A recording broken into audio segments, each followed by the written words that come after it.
There is a mansion hidden in Philadelphia's Chestnut Hill neighborhood that has been called one of the most haunted homes in America. It's a house of apparitions, unexplained happenings, and rooms that seem reluctant to release their dead. Strangely enough, the man who owned it didn't seem particularly bothered by the ghosts. His name was George Meade Easby, and to hear him tell it, some of the dead residing in Baleroy Mansion were family. Baleroy was built in 1911, and Easby came from one of Pennsylvania's most prominent families.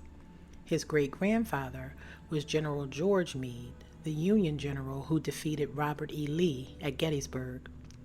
Over generations, the family accumulated an enormous collection of antiques, paintings, furniture, and historical artifacts. Eventually, Easby filled Baleroy with them. But he also claimed the mansion was filled with something else: spirits.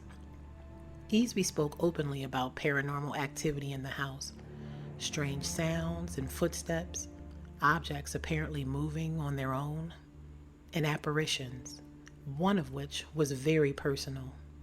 You see, when George was just a child, his younger brother Stephen died. But according to George, Stephen never completely left. And while Stephen wasn't the only apparition George told stories of, including one that he believed to be Thomas Jefferson, there was one spirit at Baleroy that had a much darker reputation. Her name was Amanda. Amanda reportedly wasn't haunting the mansion, but her spirit, seen as red mist, was said to be attached to a chair. An avid antique collector, George supposedly acquired the 200-year-old blue upholstered wingback chair under the belief that it once belonged to Napoleon Bonaparte. It looked much like any other antique piece Easby collected, except people were explicitly warned, do not sit in that chair, because according to the legend, people who sat in it began dying. Some versions of the story claim that 4 different people died after sitting in the chair. It was eventually referred to as the chair of death. Not only Easby, but other people claimed to experience strange sensations around the chair, cold spots, and unexplained presence. And after the deaths of 4 people, which skeptics attributed to pure coincidence, Easby reportedly roped off the chair and banned anyone from sitting in it. Now, here's where history ends and folklore takes over. There is no evidence that a supernatural chair actually killed anyone. The stories about Amanda and the deaths connected to the chair belong to the paranormal legends surrounding Baleroy.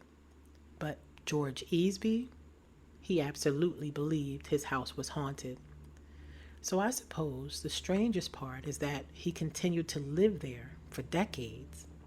I guess because to Easby, Baleroy wasn't some terrifying haunted house he needed to escape. It and all the echoing footsteps, ghostly apparitions, including deceased members of his own family, was simply part of living there.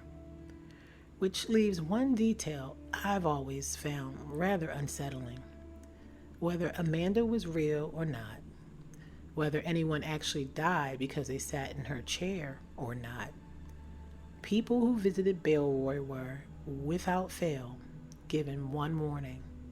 You can look at the chair. You can even stand across from the chair. But whatever you do, don't sit down.